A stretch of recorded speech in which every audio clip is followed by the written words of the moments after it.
नमस्कार। आज की इस वीडियो में हम बात करेंगे जैम में ऑर्डर प्रोसेसिंग के बारे में, जिसमें हम बात करेंगे सीआरएसी और बिल जनरेशन के बारे में। तो देखिए, जैसे हमने लास्ट वीडियो में बात की थी कि किस तरह से जैम पे आपके वहाँ पे ऑर्डर प्लेस किया जाता है। इस वीडियो में हम बात करेंगे कि जो भी प्रोडक्ट आपने ऑर्डर किया है, जब एक बार आपकी लोकेशन पे वो पहुँच गया, उसके बाद क्या क्या जो स्टेप्स है जो आपको जैम पे करने पड़ते हैं।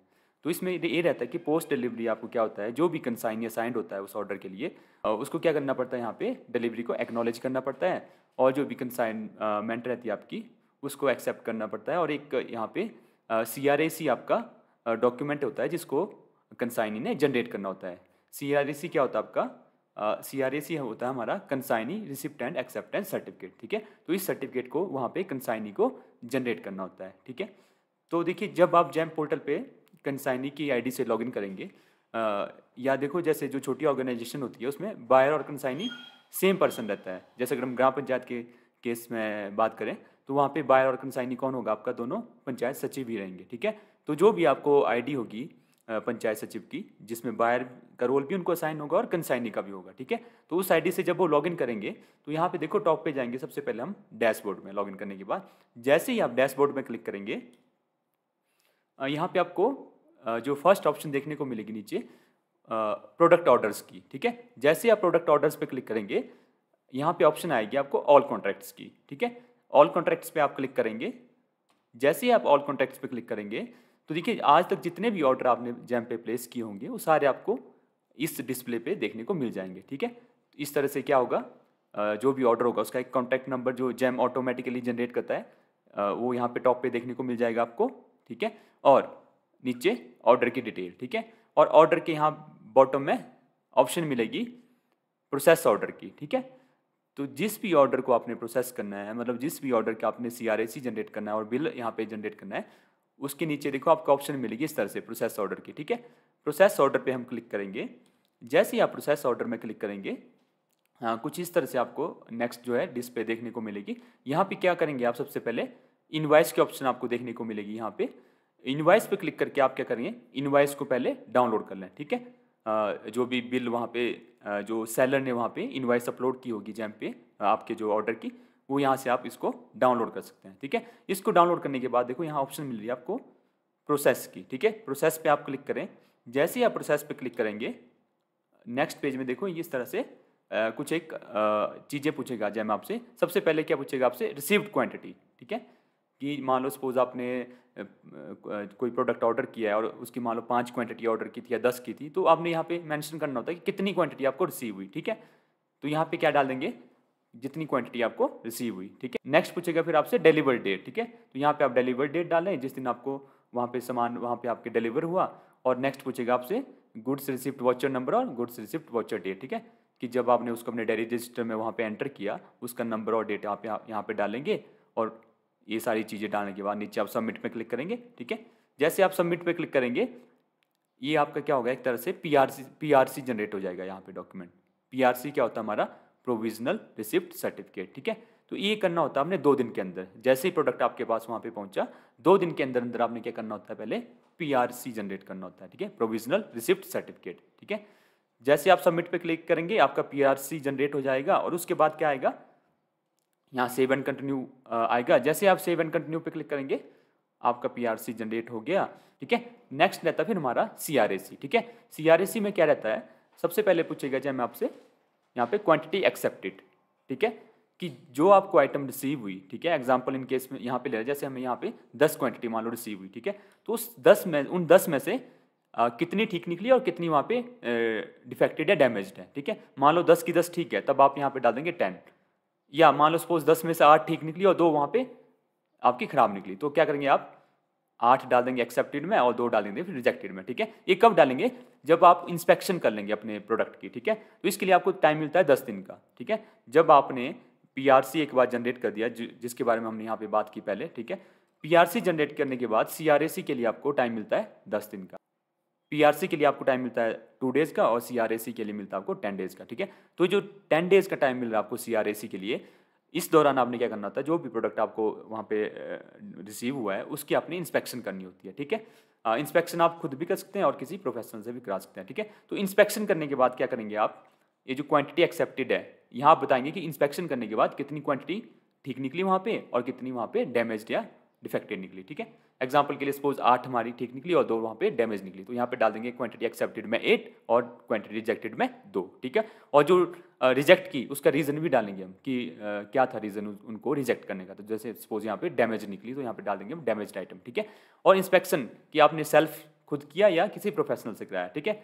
अगर आप सेल्फ करेंगे तब यहाँ पे कुछ फर्दर कुछ नहीं पूछेगा आपसे। अगर आप प्रोफेशनल करेंगे तो प्रोफेशनल के केस में आपको यहाँ पे कुछ एक चीज़ें और यहाँ पे फिल करनी पड़ेगी कि उनका सर्टिफिकेट नंबर जिनसे आपने इंस्पेक्शन कराया और जो डेट ऑफ इंस्पेक्शन क्या थी और किस एजेंसी से आपने इंस्पेक्शन कराया। तो ये 3-4 चीज़ें आपको यहाँ पे फिल करनी पड़ेगी अगर आप यहाँ पे मोड ऑफ इंस्पेक्शन जो है अगर प्रोफेशनल करते हैं, ठीक है। तो जैसे आप इस चीज़ें यहाँ पे फिल कर देंगे, यहाँ देखो सेव एंड कंटिन्यू की ऑप्शन मिलेगी। जैसे आप सेव एंड कंटिन्यू पे क्लिक करेंगे कुछ इस तरह से देखो नेक्स्ट पेज में आपको यहाँ बॉटम में वेरीफाई का यहाँ पे बटन देखने को मिल जाएगा, ठीक है। वेरीफाई पे क्लिक करेंगे आप। जैसे ही वेरीफाई पे क्लिक करेंगे OTP पूछेगा आपसे जो आपके मोबाइल नंबर पे आएगा बायर कंसाइनी के। जैसे ही OTP डालेंगे आप इस तरह से देखो CRAC हैज़ बीन जनरेटेड, तो आपका CRAC जनरेट हो जाएगा और आप उसको यहाँ से डाउनलोड भी कर सकते हैं। और यहाँ पे देखो आ जाएगा एलिजिबल फॉर पेमेंट। जैसे CRAC जनरेट हुआ आपका यहाँ पे स्टेटस आ जाएगा ऑर्डर स्टेटस कि एलिजिबल फॉर पेमेंट, अब आप इसकी पेमेंट कर सकते हैं, ठीक है। बिल यहाँ पे जनरेट कर सकते हैं। तो ये रहता है आपका, ठीक है, कि जैसे ही प्रोडक्ट आपके पास पहुँचा 2 दिन के अंदर अंदर आपने PRC जनरेट करनी है और उसके बाद फिर 10 दिन के अंदर आपने CRAC जनरेट करनी है इंस्पेक्शन करने के बाद, ठीक है। जब आपका CRAC जनरेट हो गया और यहाँ पे स्टेटस आ गया एलिजिबल फॉर पेमेंट, अब क्या करेंगे हम इसका बिल यहाँ पे प्रोसेस करेंगे। वो कैसे करेंगे, यहाँ देखो टॉप पे ऑप्शन मिलेगी आपको डैशबोर्ड में ही बिल्स की। बिल्स पे आप जाएंगे और बिल्स में जाने के बाद ऑप्शन मिलेगी यहाँ पे प्रोसेस बिल्स की। प्रोसेस बिल पे हम क्लिक करेंगे। जैसे आप प्रोसेस बिल पे क्लिक करेंगे यहाँ पे पूछेगा सर्च के लिए, या तो सर्च बाय डेट कर दो आप कि कब जैसे आपने ऑर्डर प्लेस किया था उसकी डेट डाल दो, या फिर यहाँ पे आगे ऑप्शन मिलेगी आपको सर्च बाय कॉन्ट्रैक्ट नंबर, ठीक है। कॉन्ट्रैक्ट नंबर कुछ इस तरह का होता है, देखो जैसे GEMC डैश और आगे एक न्यूमेरिक में एक नंबर जैसा कोड होगा, ठीक है। आप इस नंबर को भी यहाँ पे डाल के सर्च कर सकते हैं, ठीक है। या तो आप बाय डेट सर्च कर दो या बाय कॉन्टैक्ट नंबर सर्च कर दो। तो जैसे ही आप सर्च करेंगे आपका ऑर्डर यहाँ पे डिस्प्ले हो जाएगा। ऑप्शन आएगी यहाँ पे शो बिल की। शो बिल पे आप क्लिक करेंगे। जैसे ही शो बिल पे क्लिक करेंगे यहाँ पे नेक्स्ट ऑप्शन आएगी आपको प्रोसेस बिल की। प्रोसेस बिल पे आप क्लिक करेंगे, ठीक है। और जैसे आप प्रोसेस बिल पे क्लिक करेंगे नेक्स्ट पेज इस तरह से देखने को मिलेगा। थोड़ा सा स्क्रॉल करेंगे आप और यहाँ पे ऑप्शन मिलेगी आपको नीचे जैसे whether deductions are to be imposed, ठीक है, कि आप डिडक्शन करना चाहते हैं कुछ या नहीं करना चाहते हैं, ठीक है। तो आप वैसे नो ही करेंगे यहाँ पे। यस आप कब करेंगे, मान लो आप TDS काटते हैं या लेट डिलीवरी के वजह से अगर आप वहाँ पे डिडक्शन करना चाहते हैं, वो जो प्रोडक्ट था उसकी डिलीवरी में डिले हो गया, तो उस केस में आप यहाँ पे डिडक्शन कर सकते हैं, ठीक है। सपोज यहाँ पे नो कर दिया हमने, यहाँ जो भी उसका अमाउंट है टोटल यहाँ पे दिखा देगा आपको। यहाँ ऑप्शन मिलेगी सेव ड्राफ्ट बिल की। सेव ड्राफ्ट बिल पे आप क्लिक करेंगे। जैसे आप save draft bill pay click करेंगे मैसेज आएगा ड्राफ्ट बिल सेव्ड सक्सेसफुली, और आपका बिल जो है यहाँ पे सक्सेसफुली यहाँ पे जनरेट हो गया है। अब क्या होगा, जैसे ग्राम पंचायत के केस में आपका जैम इंटीग्रेटेड है ई ग्राम स्वराज के साथ। तो जैसे एक बार आपका यहाँ पे बिल्स जनरेट हो गया, आपका जो इस ऑर्डर का जो वेंडर है वो अपने आप वहाँ पे फैच हो जाएगा ई ग्राम स्वराज में, ठीक है। जब आप ई ग्राम स्वराज में जाएंगे और जो मेकर आईडी है, मेकर आईडी के थ्रू आप लॉगिन करेंगे, वहाँ पे मैनेज बेनिफिशियरी में आप जाएंगे और मैनेज बेनिफिशियरी में अगर आप ये जो वेंडर है, ठीक है, जो भी इस ऑर्डर का जो वेंडर था, ठीक है, जैसे यहाँ पे अगर हम देखें यहाँ पे सेलर की इन्फॉर्मेशन ना, जैसे ये है मान लो यहाँ पे सेलर, ठीक है। तो इस सेलर को अगर आप वहाँ पे ई ग्राम स्वराज में मेकर से जब लॉगिन करेंगे और जब इसको आप वहाँ पे मैनेज बेनिफिशियरी में जाके सर्च करेंगे तो वहाँ पे अपने आप वहाँ पे फैच होके आ जाएगा। तो आपने क्या करना है, इस वेंडर को वहाँ पे जाके अप्रूव करना है, जैसे आप करते हैं, जैसे अप्रूव किया फिर DSC लगा के उसको अप्रूव किया और फिर चेकर से अप्रूव कर दिया। आपने क्या करना है, वेंडर को अप्रूव करना है वहाँ पे मेकर और चेकर से, और अप्रूव करने के बाद क्या होगा, इस वेंडर को आप पेमेंट कर पाएंगे। कैसे, जैसे आप करते हैं मेकर की आईडी से, ठीक है, वहाँ पे पेमेंट वाउचर आप बुक करेंगे। बस वहाँ पे एक ये रहता है कि जो नेचर ऑफ पेमेंट जो आपका, जब आप पेमेंट वाउचर वहाँ पे बुक करते हैं तो उसमें सबसे पहले पूछता है आपसे नेचर ऑफ पेमेंट, ठीक है। तो नेचर ऑफ पेमेंट आप क्या सेलेक्ट करेंगे वहाँ पे, जैम, ठीक है।